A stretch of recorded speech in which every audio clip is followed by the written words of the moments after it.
कटाक्ष पर कटाक्ष। जी हाँ, देवी अहिल्या पर कटाक्ष हो रहे हैं और ऐसे शब्द भेदी बाण मारे जा रहे हैं कि देवी अहिल्या का सीना छलनी हो रहा है।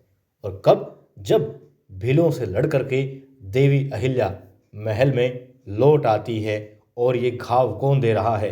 देवी अहिल्या के सीने को छलनी कौन कर रहा है अपने शब्दों से? जी हाँ, मालेराव होलकर कर रहे हैं।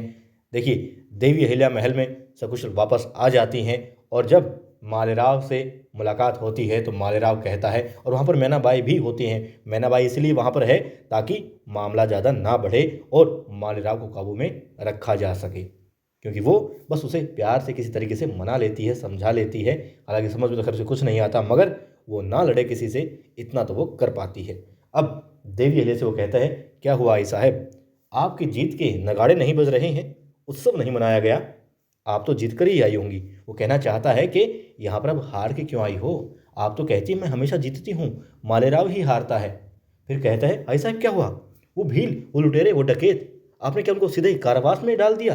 दिखाई नहीं दे रहे हैं, कहाँ है वो कैदी? फिर से कटाक्ष करता है कि देवी अहिल्या गई हैं तो यकीनन वीर हैं, मालेराव तो कमज़ोर सा है, कुछ नहीं कर पाया अभी तक। वो उनको पकड़ ही लाई होगी और कारावास में डाल दिए होंगे, क्योंकि बेड़ी में जकड़ करके लाई होंगी। देवी अहिल्या तो कोई मुहिम से खाली आती ही नहीं है। अब देवी अहिल्या चुप रहती है, कुछ नहीं बोलती है, सब्र का घूंट पिए जा रही होती हैं। और मैनाबाई, राजकुमार जी चुप हो जाइए, शांत हो जाइए, आइए आप, चलिए मेरे साथ, चलिए मेरे साथ, राजकुमार जी चलिए मेरे साथ, कहती रहती है।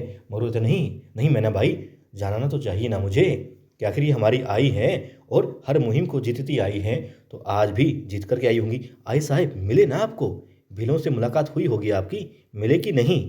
और फिर कहता है कि मैनाबाई, हमें तो सिर्फ इसलिए नकारा घोषित कर दिया गया कि हम भीलों पर काबू नहीं पा पाए। भील जो डकैती डाल रहे हैं, जो षड्यंत्र कर रहे हैं, जो भी आघात पहुंचा रहे हैं प्रजा को, हम उस पर काबू नहीं पा सके, हम लायक नहीं रहे, हम सफल नहीं हुए। इसलिए हमें जो पेशवा जी ने खत भेजा, आदेश दिया कि हमें राजकाज सौंप दिया जाए, उत्तराधिकारी घोषित कर दिया जाए, उसकी भी अवहेलना होती है, क्योंकि हमें सफलता प्राप्त नहीं हुई भीलों पर काबू पाने के लिए। मगर यहाँ पर देवी अहिल्या गई थी, अब क्या हुआ?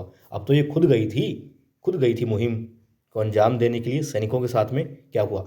अब देवी अहिल्या कुछ नहीं कह पाती और बस किसी तरीके से अपने आप को संभालती हैं, क्योंकि ये मालेराव अब सारी हदें पार कर चुका है। मगर मैनाबाई अपनी जो है धर्म निभाते हुए यहाँ पर, और मौके की नज़ाकत को समझते हुए उसे वहाँ से ले जाती है। तो देवी अहिल्या भीलों से लड़ करके या जिस तरीके से तुकोजी की मदद से, सैनिकों की मदद से, या खुद ही हिम्मत दिखा करके महल में वापस आ जाती हैं।